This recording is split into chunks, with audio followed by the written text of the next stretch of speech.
ठीक है ठीक है। नमस्कार प्रणाम सबके। आज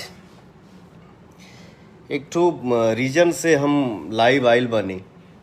रीजन ये है कि देखिए क्या है, जो गलत है सो गलत है। अगर हम ही से गलती हुआ है तो गलती हुआ है, और उस गलती के लिए हम आप लोगों के सामने आए हैं क्षमा मांगने के लिए कि भैया गलती केहू से हो जाला। क्या है कि हर चीज़ को आदमी देख सुन नहीं पाता है, और इसी बीच में कहा कि बहुत ऊंच नीच देख के सुन के रिश्तेदारी भी निभावे के पड़ेला। भाई क्या करिएगा, रिलेशन भी मेंटेन करके रखे के पड़ेला, केहू नाराज मत होके।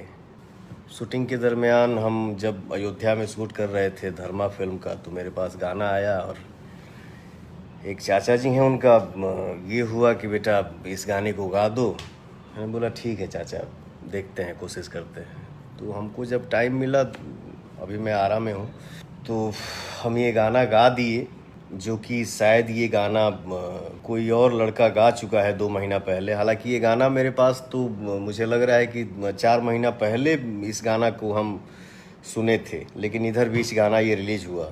फिर भी अगर हमसे पहले उस लड़के का मार्केट में गाना आया है तो बाबू आपसे भी मैं सॉरी बोल रहा हूँ कि आप माइंड मत करिएगा। अगर मैं ये जानता कि ये गाना मार्केट में आ गया है और मैं उस गाने को देखा होता और सुन लिया होता, तो शायद मैं ये काम नहीं करता, क्योंकि मेरे जीवन में, मेरे लिस्ट में ये नहीं है कि मैं किसी का हायल हूँ। तो प्लीज़ बाबू, हमसे गलती हुई है, आप माइंड मत करना, और हो सके तो हमको क्षमा कर दीजिएगा। और गीतकार भाई हमारे जो भी हैं, जैसे हम सबके नहीं बोल सकत, मैं सबको क्यों बोलूँगा भैया, लेकिन हाँ, हमारे पास जो गाना लेके अगर कोई आता है या आया है या आएगा, तो प्लीज़ आप लोगों से हाथ जोड़ के विनती है कि आप लोग किसी भी सिंगर का गाया हुआ गाना, ठीक है, अगर आपसे मेरी बातचीत हुई, आपने बोला कि भैया मेरा लिखा हुआ है लीक आउट हो गया, तो वो लीक आउट हो गया या कुछ भी हो गया, जो भी प्रॉब्लम हो आप लोग पहले बता दीजिए कि ऐसी बातें हैं। हो गया तो ठीक है, उसका पहले मार्केट में आ गया तो क्यों हम उस गाने को गाएंगे। तो आप लोग प्लीज़ ऐसा गलती ना करो यार। हर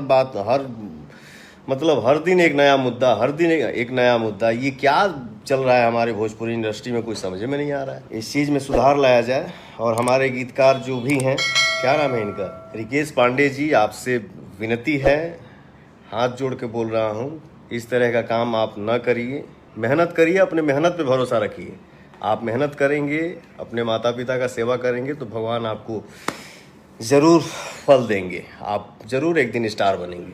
जौन भी गाना रिलीज हो रहा बा, जैसे हमार पुदीना गाना रिलीज भइल, मजनुआ पिटाता गाना रिलीज भइल, आप लोग हमारे भगवान स्वरूप, जो हमारे ऑडियंस, हमारे श्रोता हैं, जो आप लोग इतना इस गाने को प्यार दे रहे हैं, इस सब गाना की, आज भी जौन रिलीज भइल बा के लिए दिल से धन्यवाद आप सबके।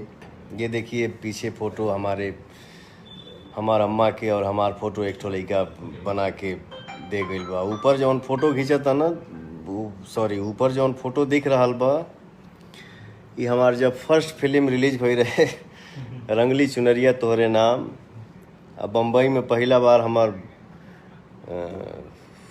फोटो के का कहला, फोटो सेशन भइल रहे हुए फोटो हाँ, तो लाइव आवे के भाई हमारी यह रीजन रहा है कि मैं अपने राइटर साहब से भी बोल रहा हूँ कि रिकेश जी, ऐसा गलती दोबारा मत करिए। इसके लिए रिक्वेस्ट भी नहीं आना चाहिए कि बेटा आई हमारा काम कर दो, पहले देख लो सुन लो चाचा जी, इसके बाद बोला करिए, क्योंकि हमको अपने भगवान लोगों को जवाब देना पड़ता है। आज हम ज़्यादा समय आप सबके ना ले, आप लोग इतने श्रद्धा से गाना आता है, हम लोग लाइव आते हैं या इंस्टा पे आते हैं, रीजन यह रहा कि क्षमा प्रार्थी हूँ, गलती केहू से हो जाला था, आज हमसे गलती हो गई बा, तो कि अपने ऑडियंस से हम माफ़ी मांगता नहीं, और जो जिस बच्चे का गाना है, सॉरी ब्रदर, आप क्षमा कर दीजिएगा, गलती हो गई बा, सॉरी। और नेक्स्ट गाना हमार 2-3 दिन में आ रहा बा, जौना की का टाइटल हो, शुभ लाभ फिल्म चैनल बा एक ठो, भोजपुरी में बहुत ही बढ़िया चैनल के एंट्री भइल बा। आप लोग इस चैनल के अपने समाज में, अपने परिवार में एक्सेप्ट करी जा और शुभ लाभ फिल्म्स चैनल के, यूट्यूब चैनल के सब्सक्राइब करी जा और एक चैनल के भी आप लोग अपन प्यार दुलार दी जा। नेक्स्ट गाना आ रहा बा, तो आप लोग प्लीज़ उस गाने को सुनिएगा और अपना आशीर्वाद बरसाइएगा। जो भी हमसे गलती हुआ हो उसके लिए क्षमा चाहता हूँ। आज यही रीज़न था मेरा लाइव आने का, अपने भाइयों से सॉरी बोलने का। तो मैं आप सबसे माफ़ी चाहता हूँ, मेरे से ये गलती हुई है, प्लीज़ हमको क्षमा कर दीजिएगा। भूल चूक माफ़ मेरा भाई। जय हो।